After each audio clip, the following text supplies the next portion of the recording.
Helicopter থেকে sniping করা হচ্ছে। এখানে কি সিভিল ওয়ার হচ্ছে? আমরা কি শত্রু? ছাত্র কি দেশের শত্রু?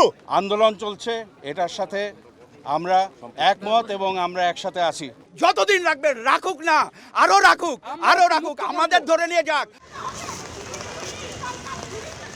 অভিনয়শিল্পী নির্মাতাদের পর এবার শিক্ষার্থীদের চলমান আন্দোলনের সঙ্গে সংহতি প্রকাশ করেছেন সঙ্গীতাঙ্গনের শিল্পীরা। Get up stand up slogan নিয়ে বৃষ্টি উপেক্ষা করে শনিবার বিকেলে ধানমন্ডি রবীন্দ্র সরোবরে জড়ো হয়েছেন তারা। সমগ্র বাংলাদেশের মানুষের আমরা মুক্তি দেখতে চাই, শান্তি দেখতে চাই। রাষ্ট্রের মালিক হলো জনগণ, জনগণ ডিসাইড করবে কাকে বিচার করবে।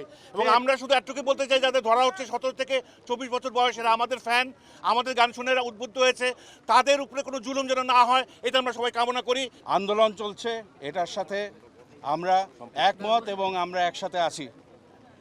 আমাদের একটা কথা পরিষ্কারভাবে আপনাদের জানাই দেই, আমরা যেটা বলতে চাই সেটা হচ্ছে আর একটা গুলি যেন না চলে, একটা জীবনও যদি না যায়, এবং যাদেরকে ধরপাকড় করা হয়েছে তাদের যেন অবিলম্বে মুক্ত করা হয়। আমাদের গণতান্ত্রিক যে অধিকার, মানুষের কথা বলার যে অধিকার, যা আমরা চাই, যেটা বাক স্বাধীনতা, এই স্বাধীনতা আমরা ফেরত চাই।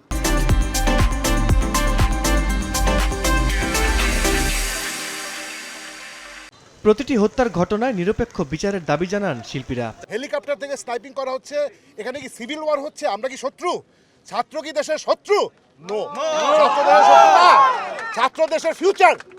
তো এখানে সব যা হয়েছে, হামিন ভাই যা যা বলছে, ছাত্ররা যে 9 দফা দিয়েছে, সবগুলোর সাথে আমরা ডে 1 থেকে সাথে আছি, এখনো সাথে আছি। হান্নানের যতদিন লাগবে ততদিন আমাদের লাভ, যতদিন রাখবে রাখুক না, আরো রাখুক, আমাদের ধরে নিয়ে যাক। কথা ছিল গানে গানে রবীন্দ্র সরোবরে সংহতি প্রকাশ করবেন, পরে পরিবর্তন করেন কর্মসূচি। ধানমন্ডি থেকে মিছিল নিয়ে রওনা হয় শহীদ মিনারের উদ্দেশ্যে।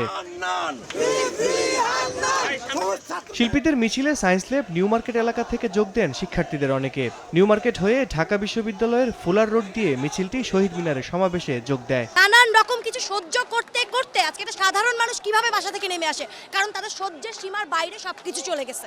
আমরা গান করলে আমাদেরকে জেলে নিয়ে যায়, আমরা প্রতিবাদ করলে আমাদেরকে গুলি করে। অবশ্যই শিল্পী সমাজ ছাত্রদের পাশে দাঁড়িয়েছে, আমরা এইগুলা মানি না। আমার ইউনিভার্সিটি জুনিয়র মারা গেছে রাস্তায় পুলিশের গুলিতে। সো এটা তো একটা স্বাধীন রাষ্ট্রে তো আমরা কোনোভাবে এক্সপেক্ট করতে পারি না। শিক্ষার্থীদের দাবির সঙ্গে সংহতি প্রকাশ করার পাশাপাশি আলোচিত তরুণ র্যাপার হান্নানকে গ্রেফতারের নিন্দাও জানান সঙ্গীতাঙ্গনের তারকারা। আল কাসির, সময় সংবাদ, ঢাকা।